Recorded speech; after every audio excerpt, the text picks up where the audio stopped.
नमस्कार, आप देख रहे हैं जोहार झारखंड। मैं हूं आपके साथ रुचिका राज। बुलेटिन की शुरुआत इस वक्त की बड़ी खबर के साथ करेंगे। सरायकेला में बीजेपी प्रत्याशी गीता कोड़ा पर हुए हमले की केंद्रीय मंत्री अन्नपूर्णा देवी ने कड़ी निंदा की है। उन्होंने ये कहा है कि ये घटना स्वस्थ लोकतंत्र के लिए ठीक नहीं है।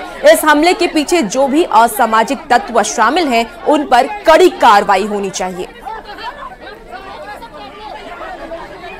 तो इस तरह का घटना चक्र चलता है तो ये बहुत ही दुखद है, बहुत ही सोचनीय है और ये सबके लिए है। हर किसी को ये सोचना चाहिए, ध्यान देना चाहिए। और इस तरह घटना का कहीं भी लोकतंत्र में कहीं कोई जगह नहीं है। वो हमारी इच्छा है, हमारी मर्जी है, हम कहाँ जाएंगे। खूंटी के सुभाष चौक में बीजेपी प्रत्याशी अर्जुन मुंडा ने चुनाव कार्यालय का उद्घाटन किया है। इस मौके पर अलग अलग दलों के कई नेताओं ने बीजेपी की सदस्यता ली। कार्यक्रम को संबोधित करते हुए अर्जुन मुंडा ने सभी का आभार जताया और बीजेपी को विजयी बनाने की अपील की।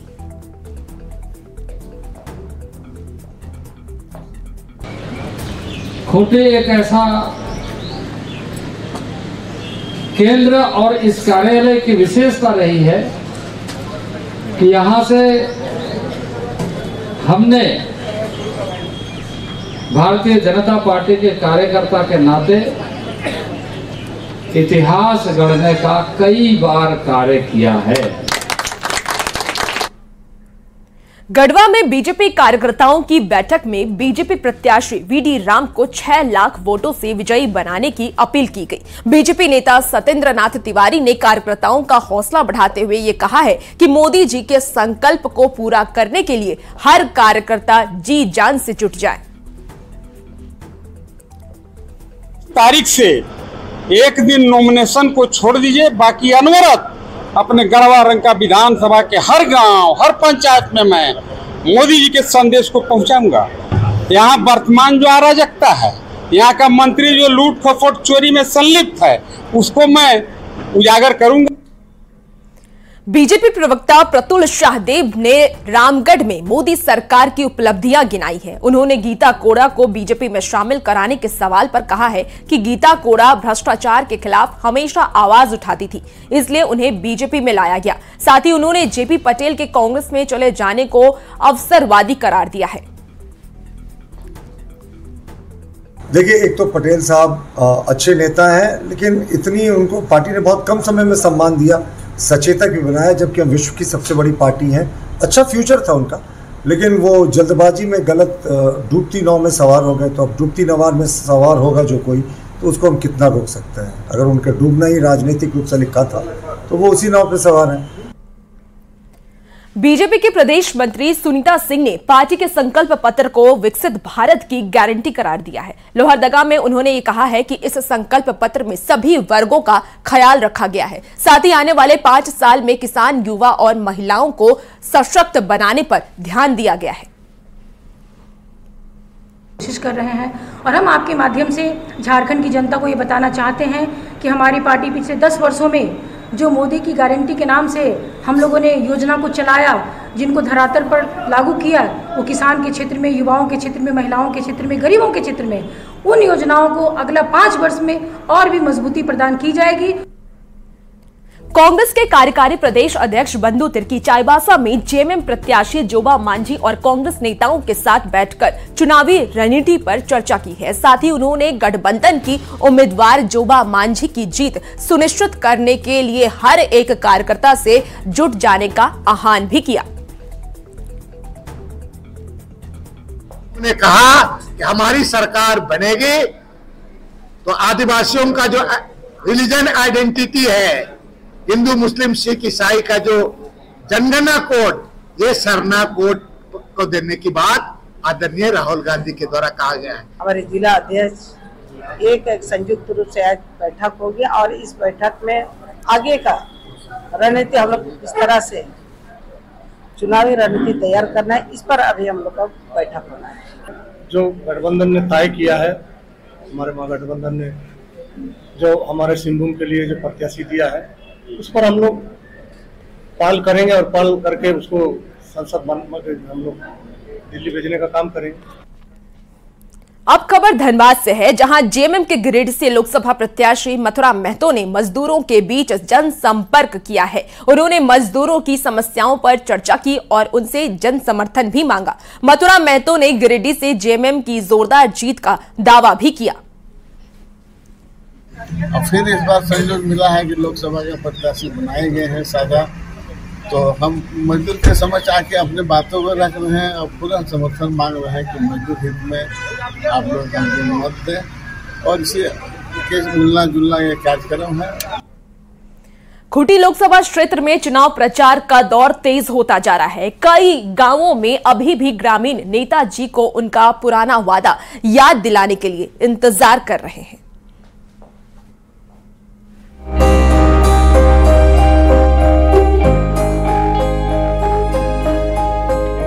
चुनावी शोर शराबे से कोसों दूर ये खूंटी लोकसभा का कच्चा बाड़ी गांव है। नाम की ही तरह इस गांव में हर तरफ सिर्फ कच्ची सड़कों से लेकर कच्चे मकान ही दिखेंगे। हर चुनाव में नेताजी इन ग्रामीणों से कच्ची सड़कों को पक्की सड़क में बदलने का वादा करते नहीं थकते। सिर पर पक्की छत देने का भरोसा भी देते रहे, पर ये वादे आज तक पूरे नहीं हुए। आते हैं आपके सांसद? नहीं आते हैं। नहीं आते। कोई और नेता?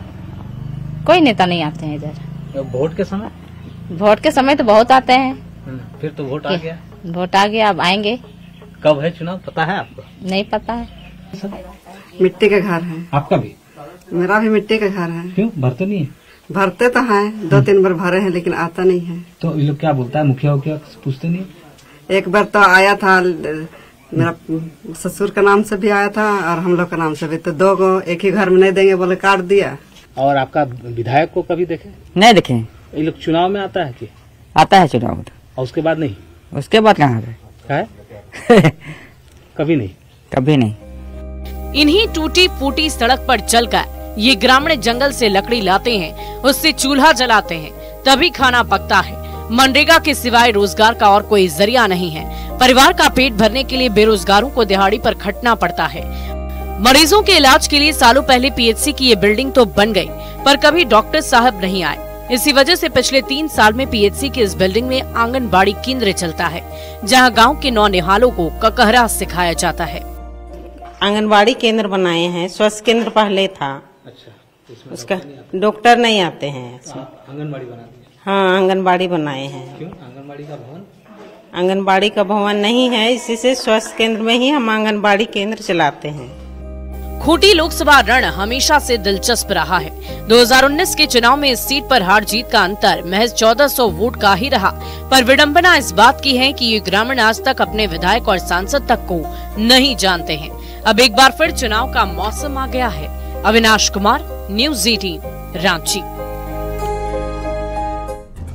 खबरों में आगे बढ़ेंगे। पश्चिमी सिंहभूम में सुरक्षा बलों की ओर से नक्सलियों के खिलाफ लगातार अभियान चलाए जा रहे हैं। इस बीच हुसीपी गांव के पास जंगल में पुराने नक्सली कैंप से भारी मात्रा में विस्फोटक बनाने का सामान और दूसरे सामान बरामद किए गए हैं। सुरक्षा बलों ने 5 packet ammonium nitrate, non electric commercial donator, 4 packet gun powder से भरा हुआ कंटेनर और कई सामान जब्त किए हैं। बता दें कि हाल ही में 15 नक्सलियों ने आत्मसमर्पण किया है और ऐसे में माना यह जा रहा है कि आत्मसमर्पण करने वाले नक्सलियों की निशानदेही पर ही सुरक्षा बलों को ये सारा सामान बरामद हुआ।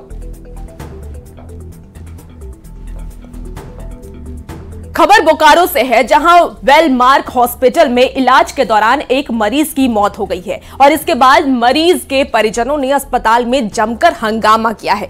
मृतक के परिवार वालों का यह आरोप है कि अस्पताल के डॉक्टरों और कर्मचारियों ने उनके साथ मारपीट की है।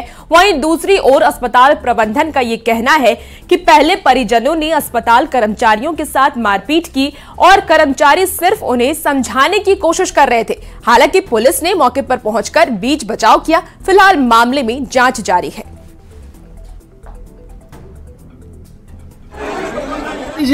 हम लोग लखनऊ लेके जाएंगे, एसपी जी यही है ना हॉस्पिटल उसी में। बोले ठीक है, थोड़ा पोजीशन मतलब ठीक है, डायलिसिस करेंगे, उसके बाद स्टेबल हो जाएगा, उसके बाद लेके जाएगा। बोले ठीक है सर, डायलिसिस कर दीजिए।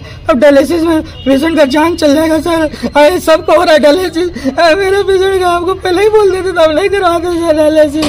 डायलिसिस के दौरान इनका कार्डियक अरेस्ट हुआ और जो डॉक्टर थे वो सीपीआर प्रोसेस, जो कार्डियोपल्मोनरी रिससिटेशन जिसको हम कहते हैं, वो प्रोसेस वो कर रहे थे। और तब तक इन लोगों को खबर भी, क्योंकि एक मरीज के घर वाले तो साथ में थे ही, तो उन्होंने उनको खबर किया कि ऐसा ऐसा हो गया है।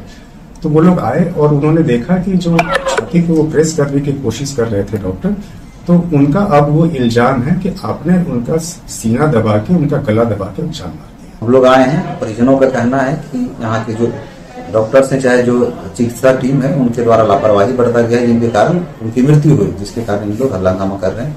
अभी हम लोग द्वारा समझा बुझा दिया गया है और इस पर जो भी लीगल कार्रवाई होगा किया जाएगा। हम लोग इस बात की भी जांच कर रहे हैं कि दोनों परिजन और जो यहाँ के स्टाफ है उनके बीच में थोड़ा नोकझोंक हुआ था, उनके बारे में हम लोग जांच पड़ताल कर रहे हैं। जो दोषी होगा उस पर कार्रवाई की।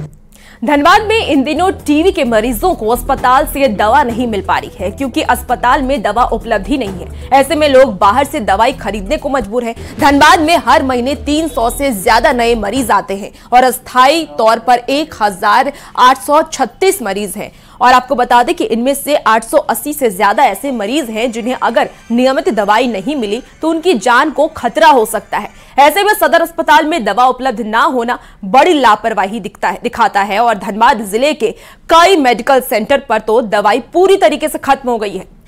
सदर हॉस्पिटल आए हैं इनको टीबी इलाज कराने के लिए, तो स्टार्टिंग हुआ है, नहीं दवा तो नहीं मिला, बोले बाहर से 1 महीना की खाने के लिए, 1 महीना की बोला है। 2 महीने से स्कार्सिटी है और पिछले लगता है 15 दिनों से वो लाल दवाई इन लोगों का जो आता है, जो शुरुआत दौर में चलता है, आपको रेफिजिया कुछ कहा जाता है, वो नहीं है ही।